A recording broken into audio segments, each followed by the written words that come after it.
My name's Nicholas Massey, and this is one of my testimonies of how the Lord has been working in my life. So,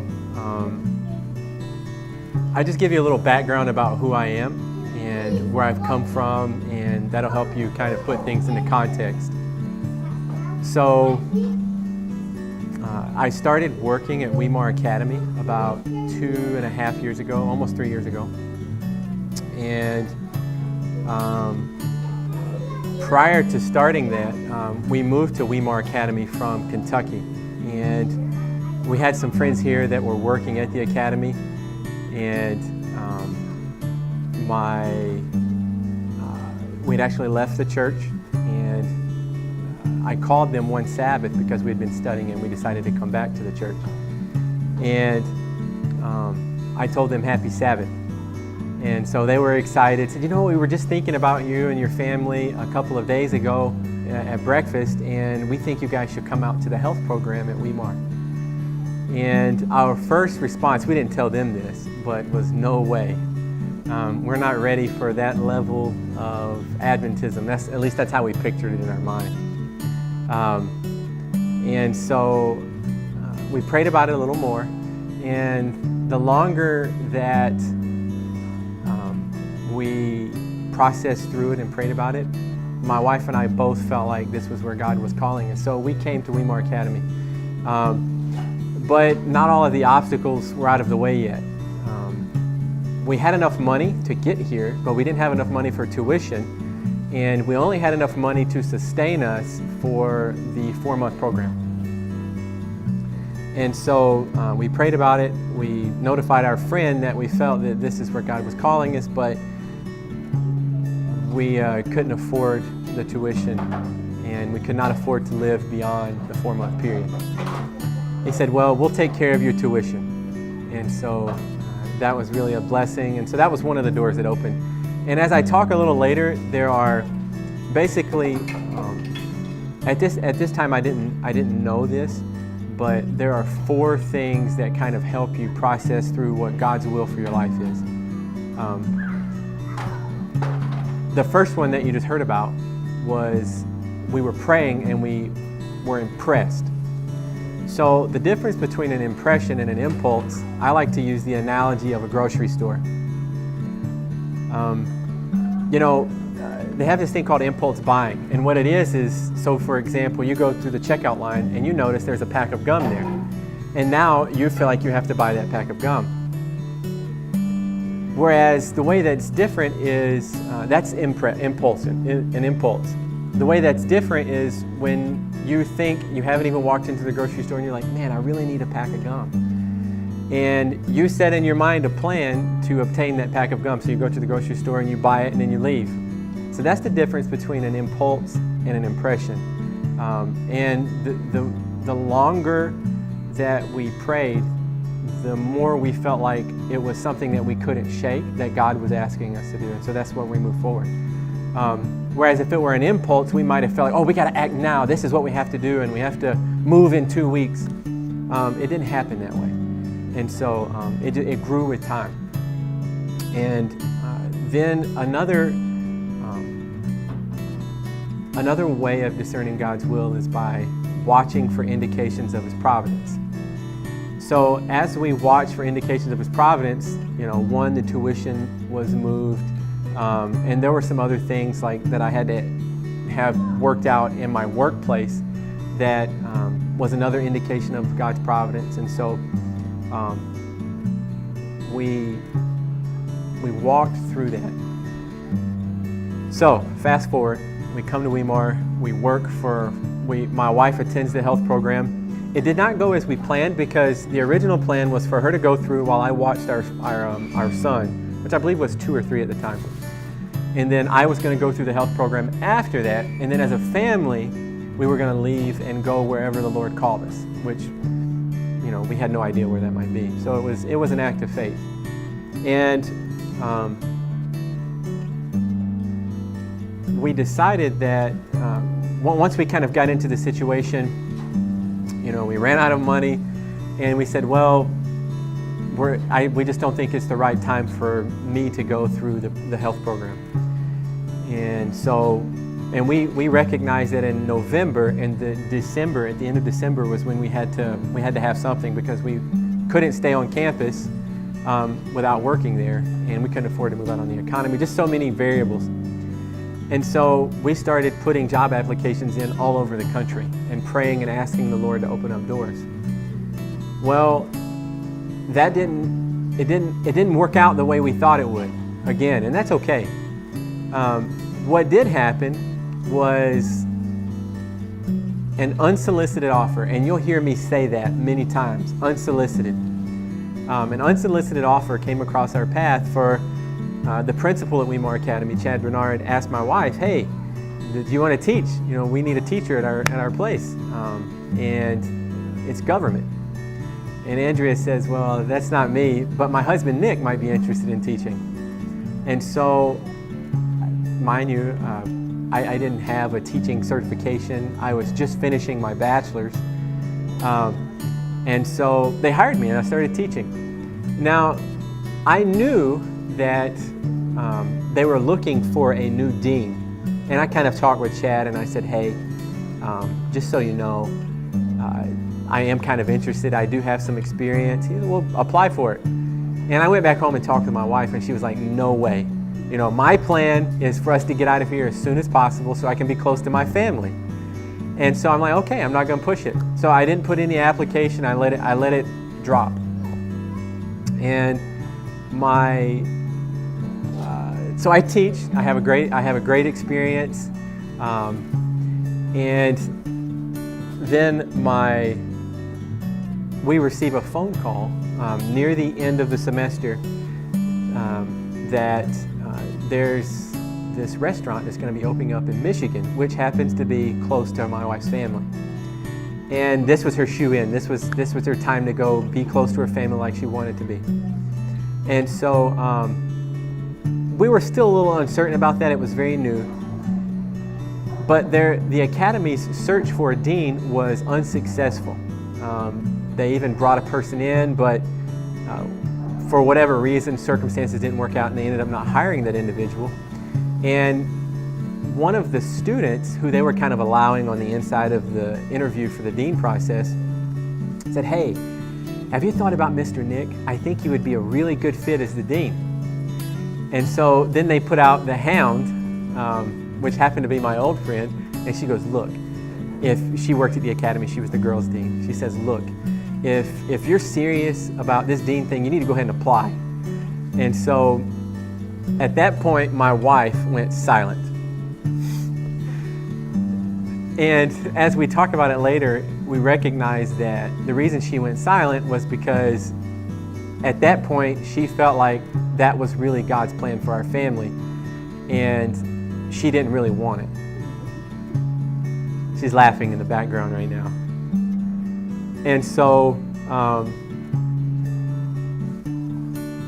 I put in the application because this is the thing, we needed something. We had to work. Again, we were in that position where we couldn't really sustain our family at the rate we were going. We just didn't make very much money. And so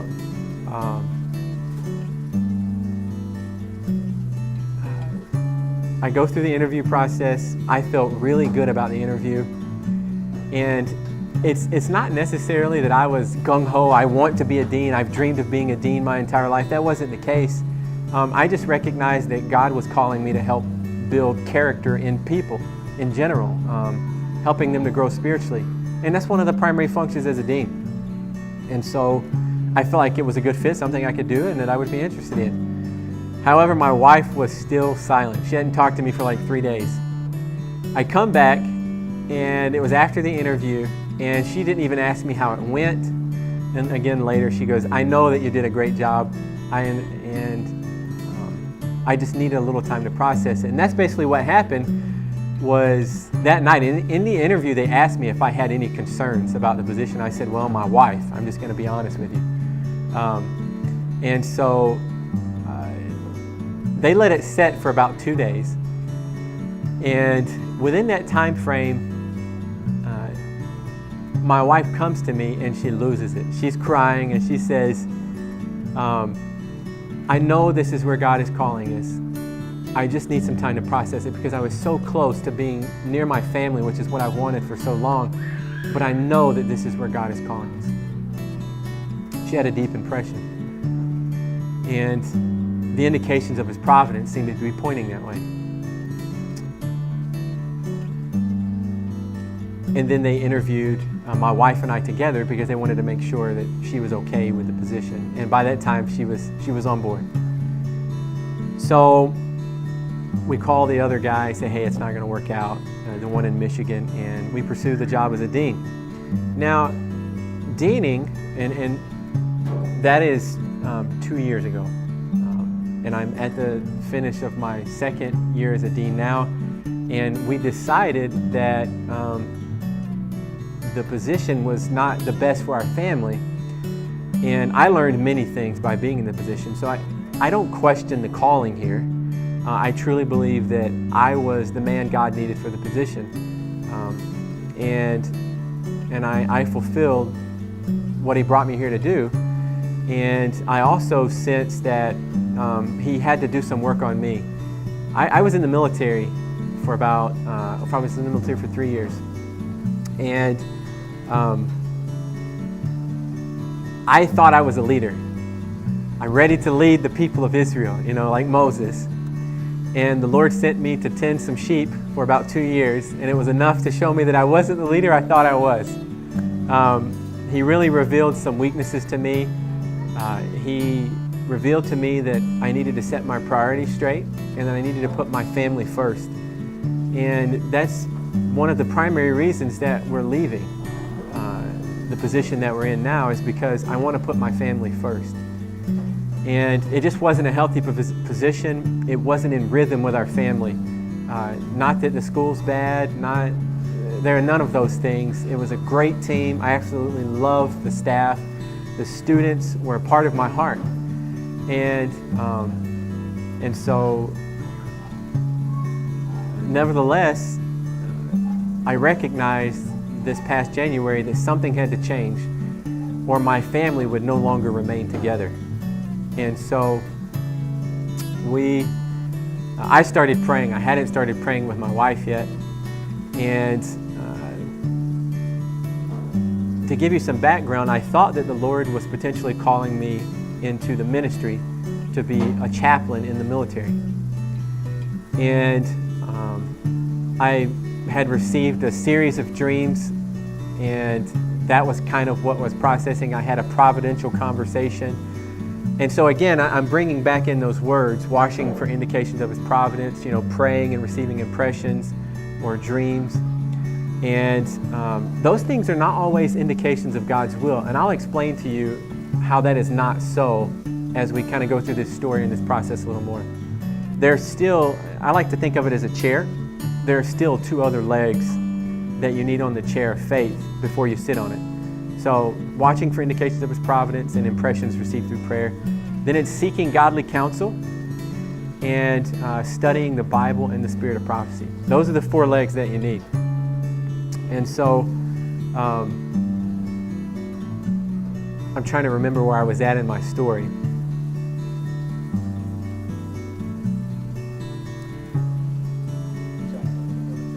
Right, chaplain in the military, thank you. So I felt that was where the Lord was calling us. I put in the application, and then we went on a mission trip to Alaska. Now in Alaska, a couple of things happened. One, I met a man by the name of Roger Merrill and his sweet wife, Diane Merrill. And they changed my life. Mr. Merrill was a missionary pilot to the interior of Alaska. And he is absolutely 100% dedicated to the Lord's work. His life is consecrated, committed, and all he ever talks about is the soon coming of Jesus. The phrase that rings in my mind is one that he says, Jesus will come at a time you think not. And I hear those words ring in my mind very often. And he inspired me to live in such a way in preparation for His coming, and to be preparing others for that as well. And so we met him there on the mission trip. we received solicitations to be Bible workers there at the church, my family and I. And this is another kind of like caveat that I would give when trying to determine God's will. If you're married and you and your wife are not in one accord, you should not move forward. I had a godly man give me that counsel many years ago, and it's one that I've tried to live by. If we're not on the same page, do not do it. Because if I had pressed forward and decided to just do whatever I thought the Lord was leading me to do, and she wasn't ready or God hadn't called her, then it would have been nothing but a root of bitterness in her heart and resentment towards me, and maybe even toward God. I could have pushed her away from the Lord. And so, again, godly counsel is one of those things that I strongly recommend that you get some spiritual people in your lives that love the Lord and are living for Him. And when you have these big decisions, you need to call them. I have 3. And anytime I get on the phone with them on these type of conversations, it's at least an hour conversation. And I always leave there better and blessed. And so I highly encourage you to get those godly counselors in advance. So, through a turn of events, after Alaska, my wife and I both felt uneasy about becoming a chaplain and going to Andrews. And so we were like, well, maybe this isn't where the Lord is leading us. We just became very uncomfortable with the decision. I was accepted, but I did not take that as an indication of God's providence, because Satan can work to distract from God's will as well. And then even as I talked with my counselors, my godly counselors, they said, look, we don't think that's the way you need to go. And so even though I had the dreams, even though I had the providential conversation that kind of brought my interest level to that point, because I thought I would have Sabbath problems as a military chaplain, and that wasn't the case, and so I thought that was potentially something that was opening a door. And through the impressions received, I didn't have all 4 legs to the chair. So I wasn't going to sit on that chair. It would have fallen over and I'd have made a fool out of myself. And out of God too. So we took a little more time. The other facet of how the Merrills really affected my life, they gave me a stack of books. And I started reading through those books. And one of the things that I noticed in those books was that God's design for some families and some people, I'm not saying this is the case for everyone, God's design for many families is an agrarian lifestyle. Basically, working on the farm, working on the land, and there are many benefits to it. While we recognize there are also many other callings and many other locations and ways that you can serve that is just as much God's calling for you and your family as the farm is. So I began reading those books though, and I had kind of talked to my wife a little bit about maybe living on a farm, and everything else in the past that we had discussed, she was not for. She was like, nope, not doing it. I'm like, okay, so I won't even pursue it. And sometimes I kind of tried to press and plant, and the seeds just never took root and never produced any fruit. And so, because I kind of wanted to run a small business, and I was like, I really want to run a small business because I want us to work together as a family. Because God had been working in my heart that I needed to prioritize my family, like I shared before. And so that's what I was trying to do. And that was the way I saw it happening, and not having Sabbath issues and many of the other things. I was just thinking small business is the way we need to go. And so all of the business ideas that I brought up, though, she was just not having. Okay. But as I kind of planted that seed, I noticed that the seed was taking. And she was like, that's not a bad idea. I used to talk to my brother about living on a ranch or, whatever. And so it was something that we were both interested in that would potentially work for our family. And so I was still reading these books. And I came to this section where it talked about poor families. Now, we're rich in many ways. I don't have debt. My wife and I, we don't have debt. Praise the Lord. we're rich in that we have each other. We have everything we need. Maybe not everything we want, but we have everything we need. And the Lord, there's so many miracles I could tell you, but it doesn't really relate to what we're talking about here. Maybe that's another testimony. But we have never lacked. And so while we're not poor in that sense, we are poor monetarily. We don't have excess funds to just up and move or buy a farm or start a farm. We don't have the knowledge. And so, but in one of the compilations that he had given me was put together by a man, I believe it was by Jim Buller, I can't remember. And it states that Christian farmers do a great work in reaching out to poor families, and educating them on how to make the soil profitable, encouraging them, and providing assistance. Now that assistance could mean lots of things. Maybe give them a piece of land and teach them how to grow on it. We really don't know what that assistance is, but I know what it is in our situation. I'm going to get to that in just a minute, which is kind of the culmination of the testimony. So I read that and I say, Lord, this is me. We're poor. We don't have the knowledge how to make the soil profitable.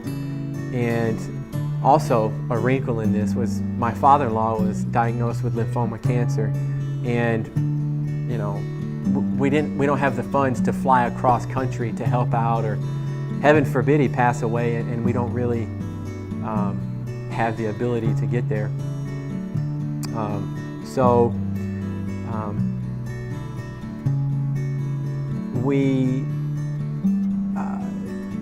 We're processing and praying about,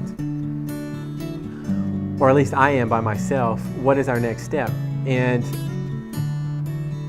I say, Lord, I think that we need to move and we need a change. I don't know when that is, but I know it's soon. And I believe that you want us to be close to our family so that we can help out when needed. But we kind of wanted to live in between my two families, or her family and mine, Indiana and North Carolina. And so I said, Lord, we're not connected. We don't know people very well. We don't even know if there are farmers that are Adventists that do this kind of thing that actually help. So I prayed that night by myself. I was up late. My wife was sleeping, and I said, Lord, we're a poor family, and if this is what you desire for us, I pray that you would please connect us with a family that owns a farm, that's at least willing to do this, that lives in Kentucky, West Virginia, North Carolina, Tennessee, somewhere in that area, so that we can be between both families. So the next day, we have a visitor. And it's a friend from the campus, but this person, out of the 3 years that we've been on campus, has only stepped foot in our house twice, this being one of them. And so a visitor comes up, talks, and Andrea, my wife, is talking about, Nick's talking about a farm, and, we thought we were going to do Andrews and this and that. And she goes, well, you should consider, I don't remember the name of the farm, but you should consider where two of our other friends went. And we didn't know the name of the farm either. But it was in Tennessee, and I think they do an internship, so they actually kind of pay you a little. I think it's a paid internship, and it's not much, but I think they actually pay. And so my wife's a little curious, and so she tells me about it, and I'm, oh, interesting. Maybe I'll try and follow up with it, get their contact information, et cetera, et cetera. Well, the next day, my wife goes on a walk with our son, and that doesn't happen often, that time of morning, my wife and my son walking together. But so they decided to walk, and they run into another staff member. And she goes, and again, I wasn't there, this is secondhand information. My wife says, they start chatting, and the young lady says, as I pray for your family, I sense that this position is hard on you, and I always think that you guys will be a great fit on this farm that I kind of grew up around. And it's actually where this other couple went. And the visitor the day before and the visitor the day after were talking about the exact same place. Wow. But she knew them personally and had all the contact information, so I didn't have to go chasing it. And so I call them, long story short, we end up working something out. And that's where we've decided to go. Now, we studied the Bible in the spirit of prophecy, and we looked at the counsel. I prayed based on that counsel, and my wife and I were in agreement. And I'm breaking down something that's like a 5-month process for you. This didn't happen in 2 weeks. And we'd always kind of wanted to live in the country more so. When we didn't have the funds and no doors were opening, we just simply walked where we thought the Lord was leading. So we studied the Bible Spirit of Prophecy, and that's what we came up with. We prayed about it, and we were receiving impressions. We felt it was a growing impression of peace that this is where the Lord wanted our family. And so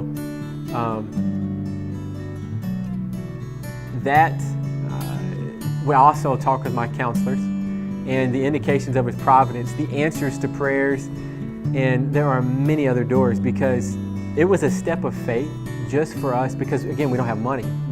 We don't have money to go out there. And so the night that I submitted my resignation to the academy,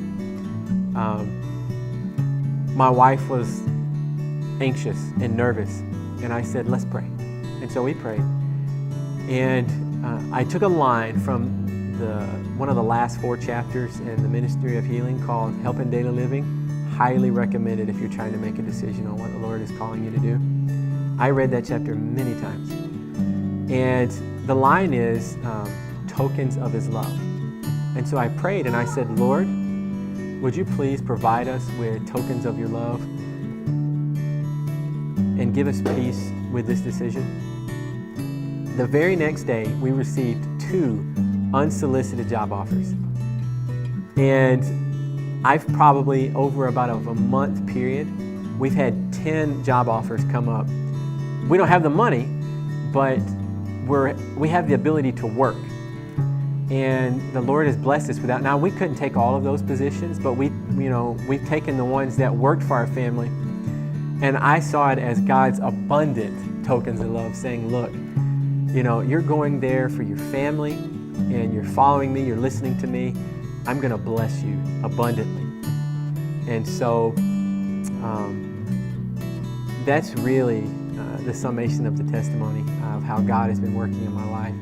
So I just want to encourage you, watch for indications of His providence. Pray and listen for those impressions, because He does speak to us that way. Seek out godly counselors. Do it now.